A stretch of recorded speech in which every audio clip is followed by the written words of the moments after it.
Sabe, a história pode ser lida como uma grande cena de crime. E hoje a gente vai fazer exatamente isso. Vamos investigar um assassinato. Um que aconteceu 5.000 anos atrás e que, por mais incrível que pareça, moldou o nosso DNA e o mundo em que a gente vive hoje. Para começar, existe um código secreto que a gente usa todo santo dia, mas quase ninguém nota. Olha só, em português dizemos pai. Um iraniano vai dizer pader. Lá na Índia se diz pita. E em inglês, claro, father. Percebe a semelhança? Pois é, isso não é nenhuma coincidência. Essa é a primeira pista de um crime pré-histórico. Um evento que explica por que hoje nós temos fronteiras, por que temos guerras e por que essa obsessão toda com propriedade privada. Mas, para a gente entender o crime, primeiro a gente precisa conhecer a vítima.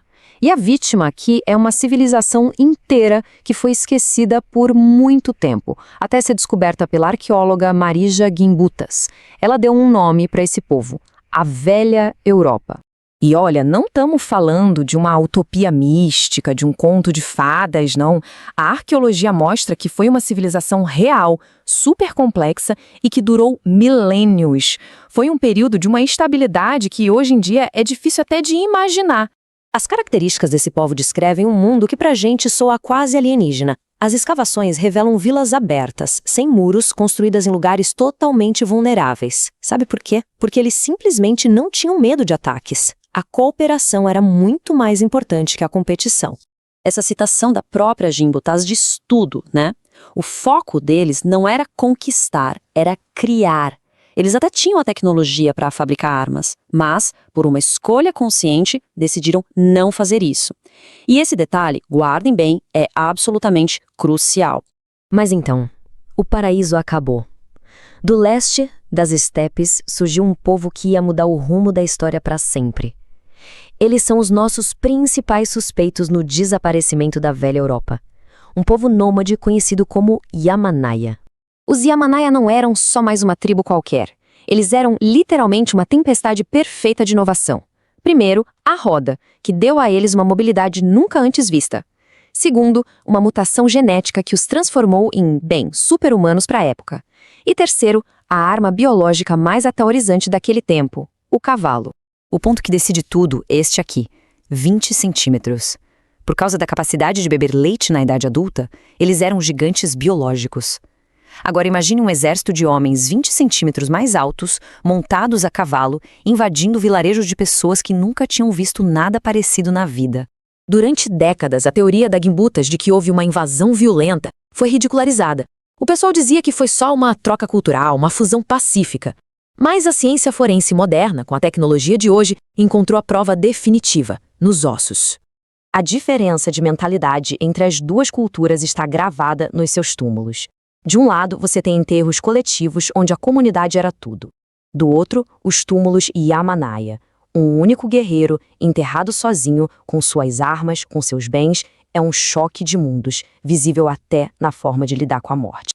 Esses túmulos individuais marcam o nascimento de dois conceitos que definem o nosso mundo até hoje: a propriedade privada e a figura do herói individual, aquele que acumula riquezas e poder só para si. E aqui está a prova irrefutável do crime. A análise de DNA antigo revela uma coisa chocante. Depois da chegada dos Yamanaya, 90% das linhagens genéticas masculinas da Velha Europa simplesmente desapareceram. Isso não é fusão.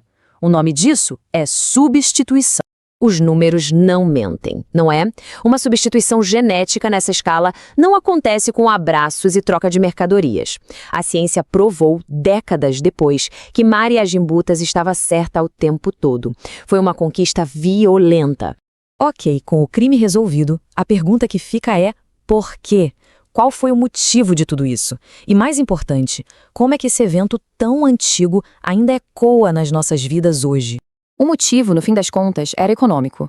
Para um povo obcecado com propriedade privada, era vital garantir que suas riquezas passassem para os seus filhos biológicos. E o único jeito de fazer isso era controlando totalmente a sexualidade feminina.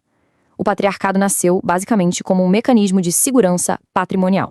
Esse legado vai muito além da história antiga. A gente herdou a língua, os genes e, o mais crucial, a mentalidade dos Yamanaya. A nossa sociedade, que é toda baseada na competição, na hierarquia, nessa ansiedade pela posse, tudo isso é um eco direto do mundo que eles criaram à força. Mas aqui vem a ideia mais poderosa de todas. Se a guerra, o patriarcado e a desigualdade extrema não são parte de uma natureza humana que sempre existiu, mas sim invenções culturais, isso significa que elas não são inevitáveis. Significa que é possível, sim, imaginar e talvez até construir um mundo diferente. Se essa análise fez sentido para você, deixe seu like para o algoritmo entender que este é um conteúdo de valor e entregar para mais pessoas. Comente sua opinião e compartilhe com quem precisa.